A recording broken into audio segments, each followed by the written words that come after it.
My name is Patrick O'Neill, and for most of my life, I believed silence was a kind of strength.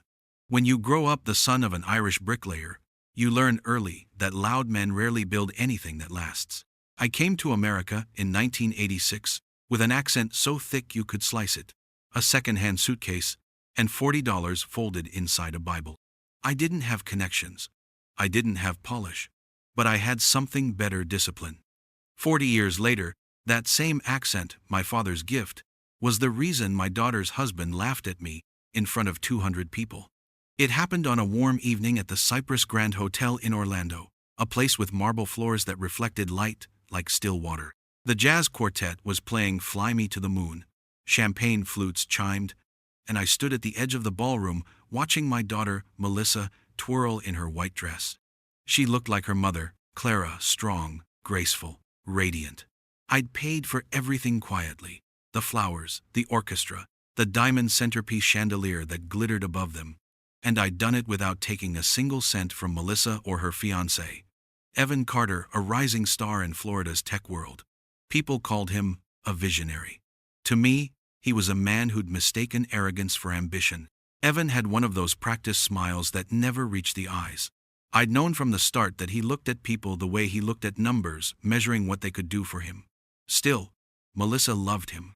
And after losing her mother 5 years ago, I couldn't bring myself to question the first man who made her laugh again. When Evan first came to our home in Winter Park, he stepped through the door, glanced around at my old oak furniture and family photos, and said with a polite smirk, "This place has character." That was the first red flag. The second came when he asked, "So, Mr. O'Neill, Melissa tells me you were an electrician?" "Still am, in some ways," I said. "I build systems that keep the lights on." He chuckled. "Ah, old school. My company's more on the innovation side. Software, solar grids, that sort of thing." I remember nodding. Good field. Complex work. He smiled, that condescending smile people use when they think they're explaining the world to someone who's beneath it. What he didn't know, what Melissa didn't even know, was that I owned the company that licensed the technology his startup depended on. Emerald Grid Holdings, a renewable energy firm I'd built quietly over decades under parent companies and shell LLCs. My name wasn't on the public filings. I'd done that intentionally. Clara had wanted Melissa to grow up normal, to work for her success, not be handed it. So we lived modestly, drove used cars, and kept our empire invisible. But Evan had a way of dragging humility into humiliation. At family dinners, he'd bring up real entrepreneurs and how the new economy left behind manual labor men. When I mentioned that the energy sector was shifting toward independent patents, he'd grin. "Sure, Patrick. But the big players handle the real innovations now." He had no idea he was eating dinner with one of those big players. I stayed silent for 2 years, watching him build his little castle of ego brick by brick. Melissa didn't see it. She only saw the ambition, the drive. Maybe because Evan reminded her of me when I was young, hungry, determined. But Evan wasn't hungry for growth. He was hungry for dominance. So when, at the wedding reception, he raised a glass and said into the microphone, "To my lovely wife and her father, the man who still wires ceiling fans like it's 1980, the ballroom burst into polite laughter. The sound echoed like breaking glass in my chest. I smiled anyway. Old habits die hard. Melissa blushed, half embarrassed, half trying to laugh it off. I caught her eyes. For the first time, she looked uncertain. Maybe she'd finally heard what I'd been hearing all along. Evan continued, "Seriously though, Patrick, I hope I can build something as durable as your work ethic. It's not easy, building with your hands." People applauded. I just took a sip of my whiskey. My fingers were steady, my jaw tight. Inside, something that had been sleeping for years finally opened its eyes. He didn't know that the very grid keeping the lights on in that ballroom, every glowing bulb above his smug smile, was powered by the company I owned. He didn't know that my quiet was never weakness. It was restraint. And as he leaned down to kiss Melissa's forehead, whispering something I didn't catch, I realized the truth. My silence had protected the wrong man. That night, I decided Evan Carter was about to learn what happens when you laugh at the wrong accent. And when you mistake humility for defeat. 2 years before that night at the Cypress Grand, I met Evan Carter for the first time in my driveway. He stepped out of a spotless white Tesla, wearing a tailored navy suit that probably cost more than my entire truck. His sunglasses reflected my weathered face back at me as he extended his hand. "Mr. O'Neill," he said, glancing around my yard. "So this is the famous Winter Park workshop?" Workshop. That's what he called my home. The same house where Clara and I had built our life. The place where I drafted the original blueprints for my company's first solar microgrid system on the back of a pizza box. I wiped my hands on a rag and shook his. "Good to meet you, Evan." He looked down at the oil on my knuckles like it was contagious. "Melissa tells me you're still working with circuits and wiring?" "Energy systems," I corrected gently. "Old habits don't die easy." He smiled that half smile again. "That's admirable. I suppose there'll always be a need for the blue-collar foundation of our world." I didn't answer. I just invited him inside. My living room was simple hand-built oak shelves, framed photos of Clara and Melissa, and the faint hum of a ceiling fan I'd installed myself 20 years ago. Evan's eyes traveled across the space like a scanner, cataloging and judging. Melissa followed him in, all bright and hopeful. "Dad, Evan just landed a new round of funding. His company's expanding into commercial grids now." Evan slipped an arm around her waist. "We're aiming to become the next Sunwave or Dynova. Big goals." "Good for you," I said. "What's your focus?" "Smart grid integration. Automated solar distribution using patented control systems." Something in his tone made me pause. I tilted my head.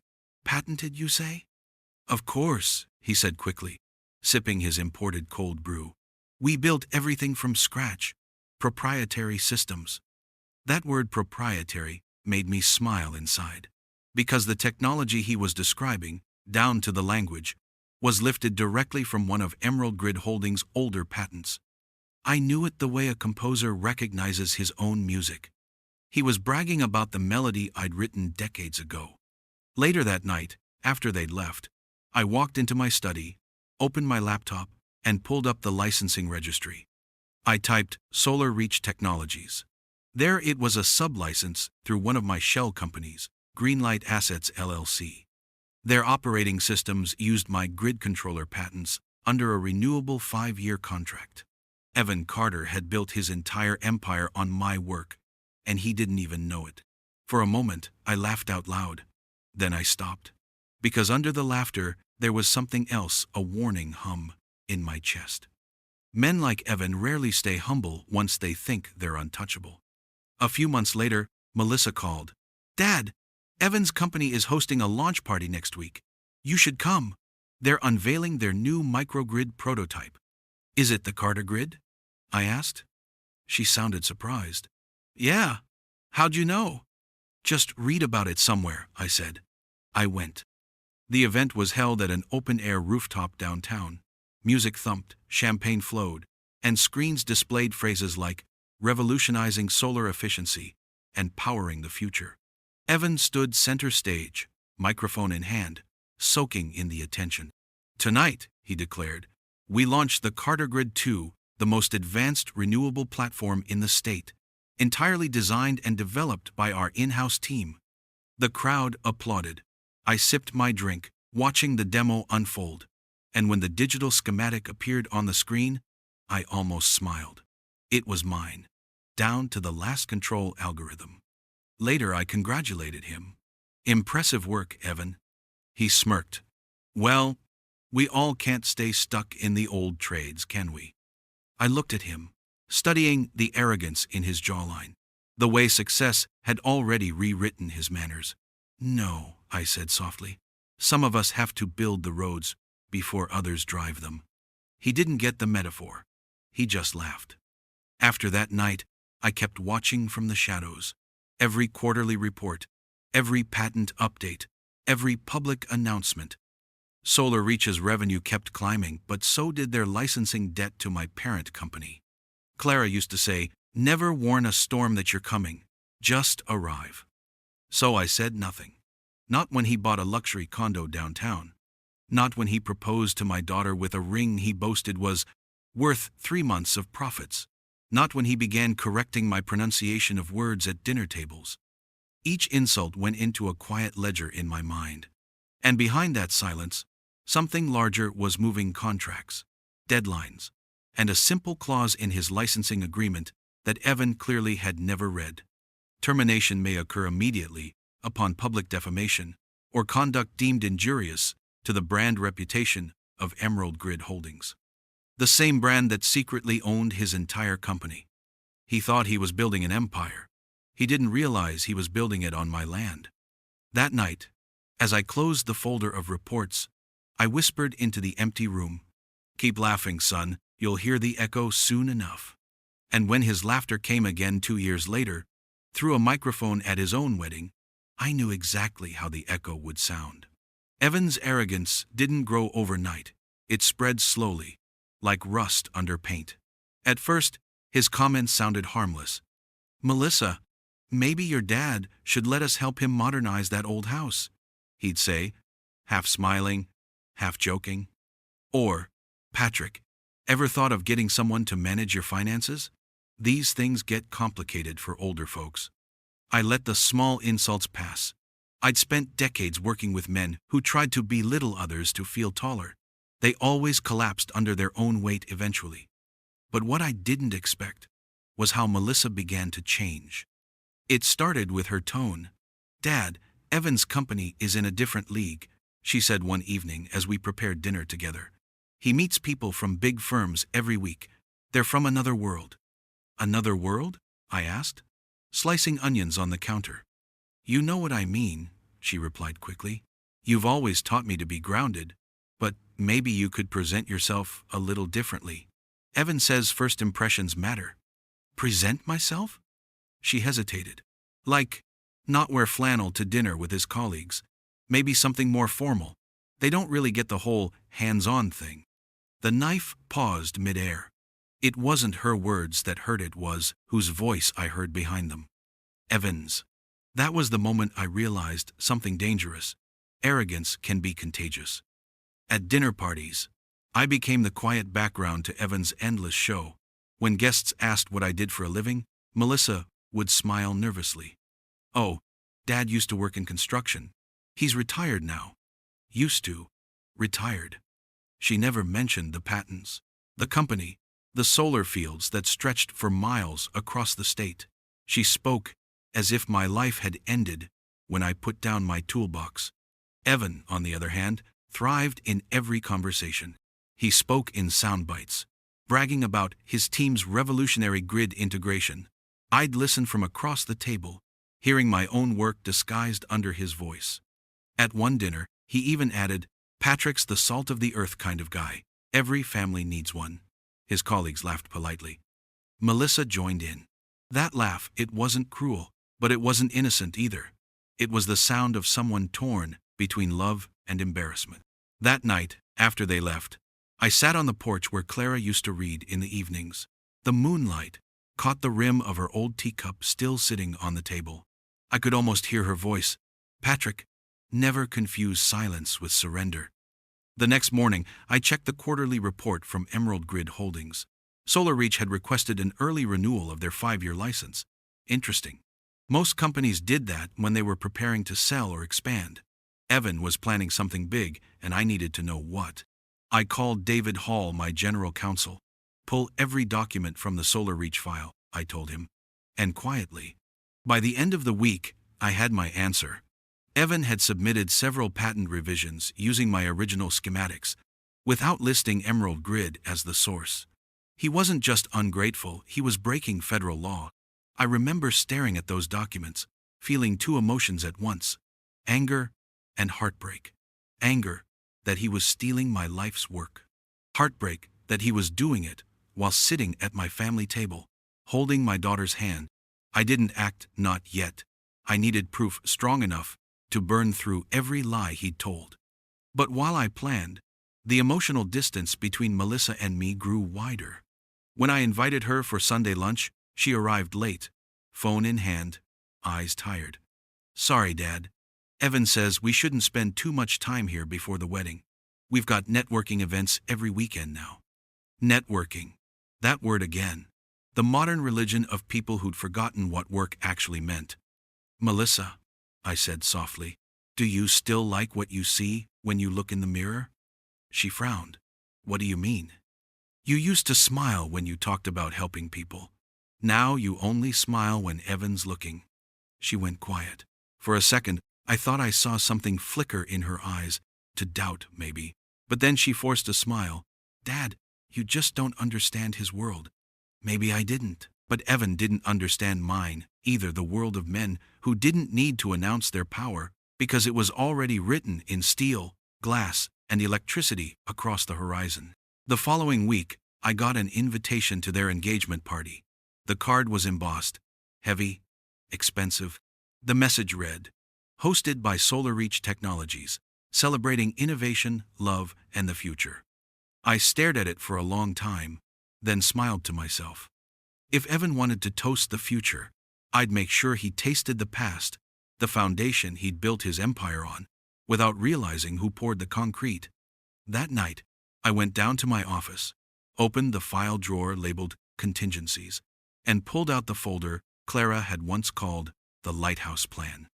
It contained a single directive: if our name is ever mocked, let the lights go out for the ones who forget who gave them power. For the first time in years, I understood exactly what she meant. And soon, Evan Carter would too. The morning of the wedding felt wrong before it even began. The Florida air was heavy, the kind that clings to your skin, and a thin fog drifted low over the lake behind the Cypress Grand Hotel.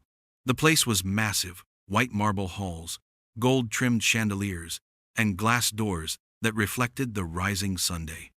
I stood outside for a while before walking in, watching the hotel staff bustle like ants preparing for a feast that wasn't theirs. Inside, it looked like a scene from a movie. Rows of white orchids lined the aisle, violinists rehearsed in a corner, and waiters carried trays of champagne to tables covered in crystal. Everything shimmered, too polished, too cold. Melissa looked breathtaking in her dress, every bit the daughter Clara and I had raised. But when I kissed her on the cheek, I noticed the strain in her smile. "Nervous?" I asked gently. She shook her head. "Just tired. Evan's been working nonstop getting investors to come tonight." "Investors?" She nodded. "He said it'll be good exposure for SolarReach. A celebration of love and innovation." That word again, innovation. Evan's favorite disguise for ego. I squeezed her hand. "Remember, sweetheart, this day is about you." She smiled faintly. "I know, Dad. Thank you for everything." She didn't know that I'd paid for most of it, the hotel rental, the catering, even the imported orchids. The only thing Evan had contributed was a speech. By 6 p.m., the ballroom was glowing under chandeliers the size of small cars. A live jazz band played "What a Wonderful World," and servers glided through the crowd pouring champagne. The guests were the kind of people who shook hands for a living: venture capitalists, CEOs, politicians, all dressed in tailored arrogance. I kept to myself near the back, glass of whiskey in hand. When Evan entered, applause followed him like perfume. He wore a tailored gray tuxedo, smiling as if the world owed him the moment. He shook hands, hugged, kissed, and whispered promises to anyone with money. At the head table, Melissa looked radiant beside him, but I could see the exhaustion in her posture. She laughed at the right times, nodded when spoken to, but her eyes kept drifting toward me. I raised my glass slightly and smiled. She smiled back, then turned away when Evan whispered something in her ear. Dinner began, and the band softened into background music. Then came the speeches. Melissa's maid of honor spoke first, tearful and sincere. Then Evan's best man, full of jokes about startups, caffeine, and love. The crowd laughed. Finally, it was Evan's turn. He stood, microphone in hand, posture perfect. His voice carried easily across the hall. "Ladies and gentlemen," he began, "thank you for joining us on this special day. I look around and see not just family and friends, but partners in the journey of success. The crowd applauded politely. And of course, he continued, turning toward me, a special thanks to my father-in-law, Patrick O'Neill, the man who, how should I say this, keeps things grounded. Laughter. Evan smirked. Patrick's an old-school kind of guy, the sort who believes in sweat, labor, and doing things the hard way. You know, the kind of man who can fix a light switch faster than you can say solar panel. More laughter. I smiled faintly. My hands stayed still on the table. Seriously though, Evan said, grinning, Patrick taught me something important. That no matter how small your beginnings, with the right mentorship and a little modern thinking, anyone can evolve. There it was, the subtle knife between the ribs, a compliment that carried contempt. Melissa's face tightened. Evan, she whispered, tugging at his sleeve. He waved her off. It's fine, sweetheart. We're all family here. The audience chuckled. I heard someone at a nearby table murmur, at least the old man has a sense of humor. That's when I decided it was time. I rose slowly, placing my napkin on the table. If I may, I said, my voice calm but carrying enough weight to hush the room. I'd like to say a few words. Evan looked amused. Of course, Patrick, the floor's yours. The microphone felt warm in my hand. The jazz stopped. Every pair of eyes turned toward me. I want to thank everyone here, I began. It's a privilege to see my daughter surrounded by people who claim to value hard work. A few people shifted in their seats. I've listened tonight to speeches about innovation, progress, and leadership. And I agree those things matter, but they mean nothing without integrity. Evan's smile froze. I spent my life working with my hands, I continued, but I also built systems that power half this state, systems some of you in this room profit from. A murmur rippled through the crowd. Evan laughed nervously. Patrick, maybe save the company talk for another time. I looked at him. You're right. This isn't about companies. It's about respect. I reached down and lifted my leather briefcase onto the table. The sound of metal clasps snapping open echoed louder than it should have. You called me old-fashioned, a man of wires and tools. You laughed at my accent. I opened the case and pulled out a small folder. But you never stopped to ask what those wires built. The lights dimmed slightly as the projector screen behind us flickered on. Evan turned, confused. On the screen appeared the logo of Emerald Grid Holdings. The audience whispered. Someone gasped, softly. That, I said, is my company. Evan stared at the screen, eyes wide. What are you talking about? Emerald Grid, I said evenly, owns the patents for the Carter Grid system, the same system your company built its entire reputation on. The room went utterly silent. Melissa's hand covered her mouth. Dad! What? I nodded slowly. The lights above your head? The energy running through this hotel? They're powered by my systems. By the work you mocked. Evan stepped forward, face pale. You're bluffing. From the back of the room, a woman stood up, Victoria Hale, one of Evan's major investors. He's not bluffing, she said. I've seen the filings. Emerald Grid licenses half of Florida's solar infrastructure, including yours. The audience erupted into murmurs. Cameras flashed. Evan looked from her to me, his jaw working but no sound coming out. I lowered the microphone. You see, Evan, I don't fix light switches anymore. I decide which buildings stay lit. A collective gasp spread through the room. Melissa's eyes filled with tears not of shame, but realization. And in that moment, I knew the wedding wasn't the only thing ending tonight. It was the illusion that silence meant weakness. For a few seconds, no one moved. The only sound in the ballroom was the faint hum of the projector, still glowing behind me. Evan's smirk had vanished. His eyes darted from the screen to me, then back again, as if hoping the image might disappear if he looked hard enough. Patrick, he said finally, voice unsteady but still trying for control, I think there's been some sort of misunderstanding. Then, let's clear it up, I said. The crowd was frozen. Even the waiters had stopped mid-step, holding trays of champagne like statues. Melissa's face was pale, her hands clasped tightly in her lap. Evan forced a laugh. That hollow sound people make when their confidence is starting to crack. Look, I appreciate the theatrics, but Emerald Grid? That's a massive firm. You can't expect anyone here to believe. I reached into my briefcase and pulled out a simple business card. White and unembellished, except for 3 lines. Patrick O'Neill, founder and chief engineer, Emerald Grid Holdings. I placed it on the table in front of him. He didn't pick it up.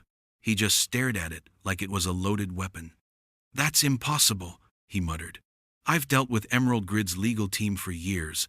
I've met their reps. Your name never came up. That's because I didn't want it to, I said quietly. Your company was granted a 5-year technology license through one of our subsidiaries, Greenlight Assets. It's public record if you'd ever bothered to read your contracts instead of boasting about them. The murmurs started spreading through the crowd like wildfire. Guests leaned toward each other, whispering. Someone pulled out a phone and began typing. Evan's voice rose slightly. Desperate now. You can't prove any of that. I nodded once. You're right. I can't. But my lawyers can. I held up a folder and handed it to Victoria Hale, who had already stepped closer, curiosity burning in her eyes. She flipped it open, scanned the first page, and her face drained of color. Oh my God, she whispered. It's true. The patents, the designs, they're all under Emerald Grid Holdings. Patrick, you built this entire network. I turned back to Evan. You didn't just mock me. You mocked the man who signs the checks that pay your company's rent. He blinked, confused. Our rent? That's right, I said evenly. The building that houses SolarReach headquarters, 246 Grant Avenue, was purchased by Emerald Grid 3 years ago. You've been paying me every month without realizing it. Gasps. Someone actually dropped their glass. It shattered on the floor like punctuation to the moment. Evan swayed slightly. No, that can't be true. You can confirm it tomorrow with the county registrar, I said. Or tonight, if you'd like. But I wouldn't wait too long. His eyes narrowed. Why? I tapped the folder still in Victoria's hand. Because your license was terminated at 6 p.m. this evening. Effective immediately. The silence was deafening. What? Evan's voice broke. Clause 14b, I said calmly. Emerald Grid reserves the right to revoke any licensing agreement if the licensee engages in conduct that publicly damages the company's reputation. Public humiliation of the company's founder qualifies. He stared at me, mouth slightly open. You can't. You wouldn't. I already did. Melissa covered her mouth, whispering, Dad. But I could hear the tremor in her voice. She wasn't pleading. She was realizing. Evan stumbled a step forward. You can't destroy my company over this. I met his eyes. I'm not destroying it, Evan. You did that yourself, when you built it on someone else's foundation and forgot to show respect to the builder. A few of his guests had already started to drift away, pretending to take calls, unwilling to be seen standing beside a sinking man. Evan turned to Victoria in desperation. You're my investor. Tell him this is absurd. You can't just... Victoria shook her head slowly. He can. And he did. Every contract you've signed with us depends on those patents. Without Emerald Grid, SolarReach is nothing but a logo. He looked around wildly, as if searching for an exit that wasn't there. This is some kind of setup. You've been waiting to embarrass me. I exhaled. No, Evan. I was waiting for you to give me a reason. I stepped closer so that only he and Melissa could hear me. You had 2 years to prove me wrong, to show humility, to treat my daughter with dignity. But you chose arrogance every time. And now, you'll learn what that costs. He swallowed hard, jaw trembling. You think this makes you better than me? No, I said. It just makes me right. Then, without another word, I turned back to the microphone and addressed the guests. Ladies and gentlemen, I apologize for the disruption, but tonight's events have reminded me of something important. Humility isn't weakness, it's wisdom. And respect once lost can't be bought back with money or status. Applause broke out, hesitant at first, then stronger. Even the musicians joined in. tapping their instruments softly. Evan's face flushed crimson. "You think this is over?" he hissed. "You think you can humiliate me and walk away?" I looked at him for a long moment. "No, Evan. I think you'll do that yourself." I packed my briefcase, nodded to Melissa, and walked out of the ballroom. Behind me, I could hear him calling after her, but her footsteps didn't follow. Outside, the night air hit me like cold water. I stood under the hotel's archway, looking up at the glowing lights, powered by the same system I'd invented 40 years ago. For the first time in years, I didn't feel the weight of my silence. I felt the strength of it. Because silence doesn't mean surrender. It means waiting for the right moment to speak, so the truth can echo loud enough to shake the walls. And tonight, every wall in that ballroom was trembling. By the next morning, the echoes of that night had already spread far beyond the ballroom. I woke at dawn to a dozen missed calls, some from Melissa, others from numbers I didn't recognize. The Florida sun hadn't even risen fully over the lake behind my house, and already, the air felt charged, like the seconds before a storm. I poured myself a cup of coffee and stepped onto the porch. The phone buzzed again. It was David Hall, my general counsel. "Patrick," he said without preamble, his voice sharp, "I'm assuming last night was your doing?" "Mostly," I replied. "Damage assessment?" He chuckled softly. "For you? None. For him? Nuclear."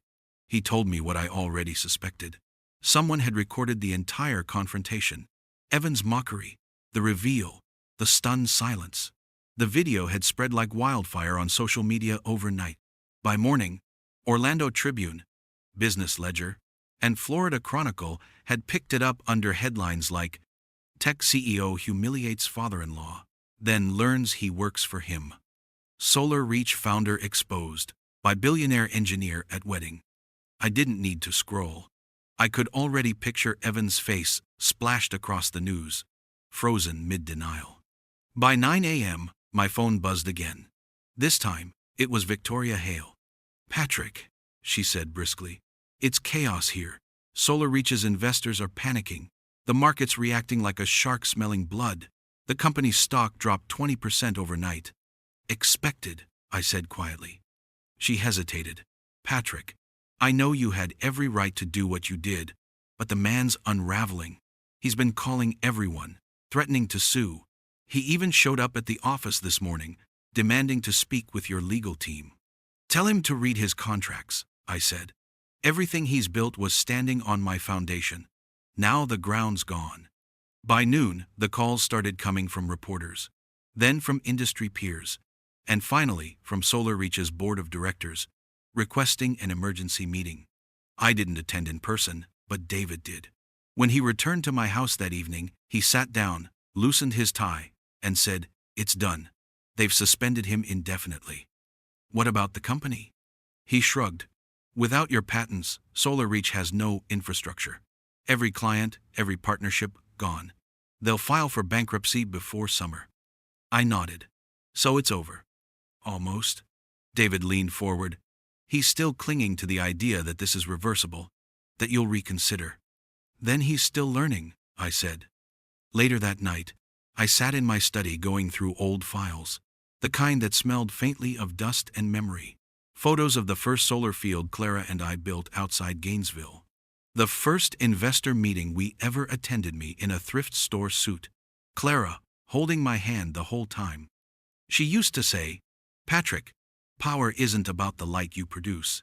It's about who you choose to give it to." I'd spent my life building quiet power. Evan spent his building noise. And now, the difference was visible to the entire world. The next day, Melissa came to see me. She looked exhausted, her makeup smudged, her eyes red from crying. "Dad," she whispered at the door, "can I come in?" I opened it without a word. She sat at the kitchen table, hands wrapped around a mug she didn't drink from. "I didn't know," she said finally. "I swear I didn't know who he was talking to like that. I thought you didn't care what people said." "I didn't," I said softly. "Until he made you believe it." Tears spilled down her cheeks. "He told me you were lucky he was marrying me, that he'd help me rise above my background. I started believing him. God, Dad, I was so blind. I put my hand on hers. You wanted to believe in love. That's not blindness. That's hope. She wiped her eyes. He's ruined, isn't he? I nodded. He did that himself. By evening, another storm hit the digital kind. News outlets were dissecting the contracts, publishing investigative reports on SolarReach's fraudulent patent filings. Former employees were coming forward with stories of Evan's arrogance and temper. Every headline cut deeper. Solar CEO under federal review for patent violations. Emerald Grid revokes SolarReach license after founder's outburst. By midnight, Evan's world had officially collapsed. He called me once. From an unlisted number, I answered. His voice was hoarse, furious. You think you won, old man? You think this makes you better than me? No, I said calmly. It just proves you never were. You've destroyed my life. No, Evan, I said. You destroyed your own when you mistook inheritance for achievement. For a moment there was silence. Then he laughed, a broken, hollow sound. You'll regret this. I don't regret teaching lessons, I replied, and hung up. The next morning, my legal team informed me that SolarReach had been served notice of full termination effective immediately. Their offices at 246 Grant Avenue had been locked out. Employees stood on the sidewalk holding cardboard boxes, while reporters swarmed them for interviews. Melissa watched it on the news, silent. When the camera panned across Evan, disheveled, cornered by microphones, muttering something about conspiracies, she turned off the TV and whispered, I don't even recognize him anymore. I said nothing. There was nothing left to say. By day 3, his accounts were frozen. His personal investors pulled out. The state regulatory board launched a formal investigation into SolarReach's patent claims.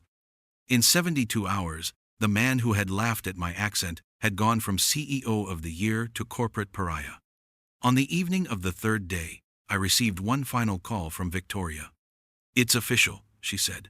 SolarReach is finished. The board voted to liquidate. I wanted you to know personally. Thank you, I said. She hesitated. Patrick, I've worked in business for 30 years. I've seen mergers, takeovers, lawsuits. But I've never seen anyone destroy a man without raising his voice. I smiled faintly. That's because you don't need to shout when you own the power grid. She laughed softly, then hung up. I turned off the lights in my office and stood at the window. Outside, the city glowed under the network I'd built, quiet, steady, reliable. I thought of Clara, of her voice in the wind, whispering, if they ever treat our family with disrespect, remind them who built the foundation they stand on. I had done exactly that. But as I watched the lights shimmer across Orlando's skyline, I realized something even deeper. I hadn't destroyed Evan to feel powerful. I'd done it, so my daughter would never again confuse arrogance with strength. And in that thought, there was peace. For the next 72 hours, the entire city seemed to pulse with Evan Carter's downfall. His name was everywhere, radio, television, headlines on every digital feed. I couldn't step into a cafe without hearing someone say, that guy who insulted the billionaire father-in-law. Clips of the wedding confrontation looped endlessly on news channels. Even late-night hosts made jokes about it. But I didn't feel proud. I felt quiet. The kind of quiet that comes after thunder. On the morning of the fourth day, I drove to my daughter's townhouse. The front door was half open. Boxes lined the hallway. Melissa sat on the floor among her things, still in her pajamas, staring at an unopened wedding photo album. She looked up when I stepped inside. He's gone, she said simply. I set down the grocery bag I'd brought, fresh bread, oranges, her favorite coffee, and sat beside her. Where? Dallas. His lawyers told him to leave town while the investigation's ongoing. They're calling it a strategic retreat. Her voice was bitter. He emptied our joint account before he left. I had to call the bank to freeze what was left of my savings. I took a deep breath. You'll be all right. She nodded, but her eyes were hollow. I thought I knew him. I thought we were partners. You can't build a partnership on ego, I said. It collapses the moment someone stops admiring the reflection. Melissa stared down at her hands. I'm ashamed of what I let him say to you, of how I laughed when he made those jokes. Don't be, I said softly. You were trying to keep peace in your marriage. You were protecting something you loved. But it wasn't love, was it? She whispered. It was just fear. Fear of being small in his world. Her words landed heavy between us. I reached out, took her hand. He tried to make you small because he was terrified of how big you really were. A tear slipped down her cheek, and for the first time in weeks, she didn't hide it. That evening, she came back home with me. We didn't talk much on the drive, but when we reached the old house, she exhaled deeply. It still smells like Mom, she said quietly, walking through the doorway. I smiled. That's because I never changed the candles she liked. We ate dinner in silence, just the clinking of forks and the low hum of the refrigerator. Then, after the dishes were done, she looked at me across the table. Dad, do you ever regret staying quiet for so long? I thought about it. The years of restraint, of letting arrogance pass unanswered. No, I said finally. Silence gives people enough rope to show you who they are. When they hang themselves with it, you don't need to lift a finger. She nodded slowly. Evan kept saying, you were lucky to have me. But now I realize I was the lucky one. The next morning, the world had already moved on. New scandals, new stories. But for those of us inside it, the dust was still settling. Evan officially resigned from Solar Reach that afternoon. The board issued a sterile statement about mismanagement of intellectual property. Within hours, he'd become a cautionary tale. The following week, my legal team finalized the acquisition of Solar Reach's remaining assets. I didn't keep them. Instead, I donated the usable patents to the University of Central Florida's School of Engineering in Clara's name. When Melissa found out, she frowned. Why give them away? Because some lessons don't need profit, I said. They need perspective. That weekend, I took her to one of our solar fields outside Sanford. Acres of silver panels gleaming under the sun, the hum of power in the air. She walked between the rows, fingertips brushing the edges of the panels. I always thought this was just technical work, she said. I never realized it was art. It's both, I said. You build something once with your hands and forever with your integrity. We stood there for a long time, watching sunlight turn to energy, energy turning into light again, a perfect circle. In the following months, Melissa started to rebuild. She moved out of the townhouse and took a new position at a clean energy firm in Orlando, one that valued her for her skill, not her husband's name. She worked harder than I'd ever seen her work, staying late, learning everything she could about sustainability and innovation. Sometimes, I'd see her reading late at night at my kitchen table, surrounded by open notebooks. When I asked what she was studying, she'd smile. Energy systems. Yours. Evan tried to contact her twice. The first time, she didn't answer. The second time, she did. She told me about it later. He said he wanted to apologize, she told me. But then he started talking about rebuilding, about how he could bounce back stronger.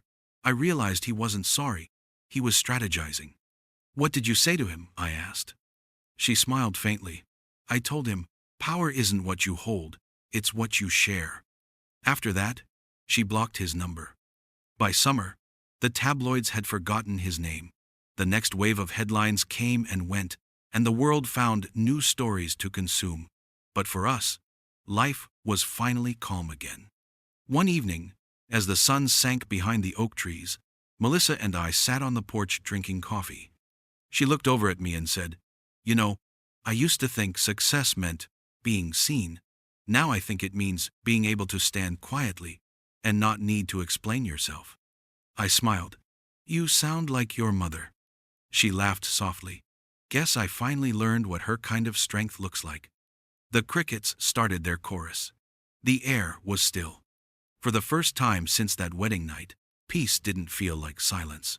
It felt like understanding.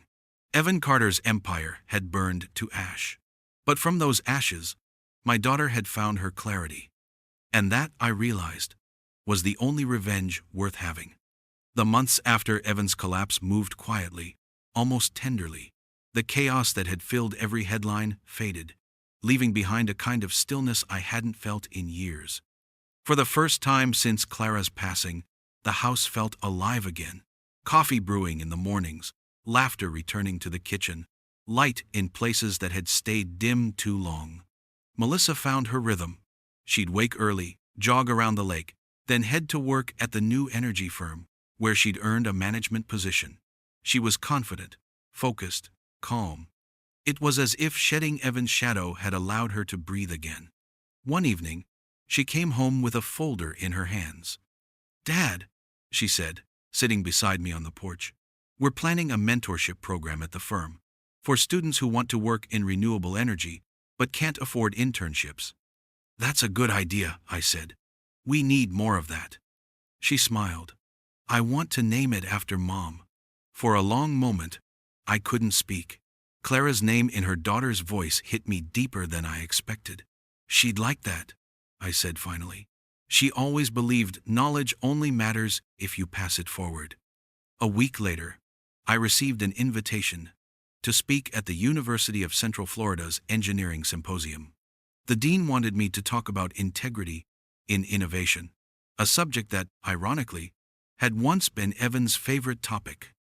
When I stood on that stage before hundreds of students, I saw something that reminded me of my younger self: hunger, hope, and a little fear. I told them about arriving in America with an accent and a toolbox, about the nights Clara and I slept in our truck near construction sites, about the dream of building something that didn't just generate energy, but purpose. And then I told them the truth. That night at the wedding, I said, I could have shouted, could have fought, could have embarrassed a man in front of the world, but I didn't need to, because real strength doesn't compete, it endures. Real power doesn't need to humiliate, it reveals. The room was silent. Some students leaned forward, listening as if the air itself had slowed down. "Remember this," I continued. "The world will always measure you by what it can see, but integrity, the kind that matters, lives in what you do when no one's watching. That's the kind of power that can't be taken, only forgotten." When the applause came, it wasn't loud. It was warm, honest. Afterward, a young man waited near the stage steps, shifting nervously from foot to foot. He looked about 20, thin, with calloused hands and eyes that had seen hard work. "Mr. O'Neill," he said, "my name's Diego Ramos. I'm a janitor here at the university. I'm studying part-time. I clean labs to pay for my tuition." I smiled. "That's honest work." He nodded quickly. "I know people look down on it sometimes, but when you said you started in construction, I guess I just wanted to say thank you. I needed to hear that today." Something about his humility hit me square in the chest. I reached into my pocket and handed him a card. "When you finish school, come see me. Emerald Grid's always looking for people who understand that power isn't just in circuits, it's in character." His eyes widened. "Really?" "Really," I said. "I meant every word." 2 months later, Diego joined my company as a junior technician. Within a year, he'd earned a full-time engineering position.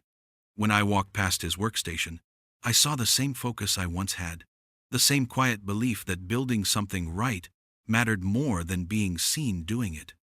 Melissa loved mentoring him. Watching them work side by side reminded me of Clara's dream, a legacy not measured in wealth, but in wisdom. One evening, as the sun sank over Orlando, Melissa and I sat outside again, coffee mugs in hand. The solar panels across the lake glowed in the orange light, each one reflecting the fading sky. She turned to me and said, "Do you ever think about him?" "Evan?" I asked. She nodded. "Sometimes," I admitted. "Not with anger anymore. Just gratitude." "Gratitude?" she said, surprised. I smiled faintly. If he hadn't tried to tear us down, we might never have remembered how strong we were. She leaned her head on my shoulder. The air was still, the sky deepening to gold. For the first time in a long time, I felt that rare kind of peace that doesn't come from victory, but from understanding. Because revenge fades, but redemption lasts. And sometimes, the sweetest justice is not in ending someone's story, it's in continuing your own. 2 years passed before I truly understood what peace felt like. It didn't arrive with applause or headlines. It came quietly on warm evenings by the lake, when the light slipped across the water and Melissa's laughter carried through the open kitchen window. Life had settled into something simple and beautiful again, a rhythm that didn't need to prove itself. Emerald Grid continued to grow, but I stepped back from the daily operations. Melissa took over more responsibilities, managing sustainability partnerships and community programs. She worked harder than anyone I'd ever trained, but her strength came from something deeper than ambition. It came from clarity. One afternoon, she stopped by my office with a small box in her hands. "I wanted to show you something," she said. Inside was a nameplate engraved with the Clara O'Neill Scholarship for Renewable Innovation. She smiled. "We're awarding it next month to students who come from working-class families, the ones like Mom and you used to help." I ran my fingers over the letters. "You've done something your mother would be proud of." Melissa shook her head. "We did." That weekend, we drove out to the Sanford solar field again. The panels stretched endlessly under the blue sky, each one humming softly like the heartbeat of the earth. Diego was there, guiding a group of interns through system diagnostics. He looked up when we arrived, waved, then went back to work focused, calm, precise. Melissa watched him for a while. "You were right," she said. "He gets it." "Gets what?" "That power isn't about control," she replied. "It's about responsibility." I nodded. "Your mother used to say the same thing." Later that evening, we sat on the hood of the truck watching the sunset. The sky turned shades of copper and rose, the panels catching every color. For a moment, it looked like the entire horizon was made of light. Melissa was quiet for a while, then said softly, "I still think about him sometimes." "Evan?" "Yeah. Not with hate anymore. Just curiosity. Where he is, what he learned from all of this." "I heard he's working for a consultancy firm in Dallas," I said. "Smaller scale, different tone. Maybe he's finally learned humility." She smiled faintly. "I hope so. Not for him, for the people who'll meet him next. Maybe they'll get a better version." I looked at her, saw the woman she'd become, strong, thoughtful, wiser than her years. "You've grown into your mother's spirit," I said. Her eyes softened. "No, Dad. I grew into yours." For a long while, we said nothing. The crickets began their nightly song, and the world seemed to slow to match the rhythm of our breathing. When we finally headed home, the house glowed softly in the distance, the porch light flickering on automatically, the same system I designed decades ago. I stood there for a moment, keys in hand, realizing that what we build in life isn't measured in patents or money. It's measured in how long our light keeps shining after we're gone. That night, as I sat alone in my study, I opened Clara's old notebook, the one filled with her neat handwriting, sketches of budgets, lists of dreams. On the final page, she'd written a single line: "When you build something with love and dignity, it becomes impossible to destroy." I closed the notebook and smiled. She had been right, as always. The next morning, I went for a walk through the neighborhood. The sun was rising over Orlando, spilling gold through the palms. I passed construction workers unloading beams from a truck, men with dust on their clothes and pride in their eyes. One of them noticed me and nodded. I nodded back. They didn't know who I was, and that was the point. I'd built a life where recognition didn't matter anymore. Respect did. As I reached the end of the street, I looked up at the skyline, those gleaming towers, powered by the same energy system that had started in my garage 40 years ago. And in that moment, I understood the lesson that had taken a lifetime to learn. The world will always underestimate the quiet ones, the ones who work, build, and love without noise. But silence isn't weakness, it's wisdom, waiting for the right moment. When people laugh at your accent, your calloused hands, or your humble beginnings, remember, this greatness doesn't come from where you start. It comes from how you stand when others try to diminish you. Respect isn't inherited, it's earned. And sometimes, it's lost forever. But dignity, the kind that burns like sunlight through glass that lasts forever.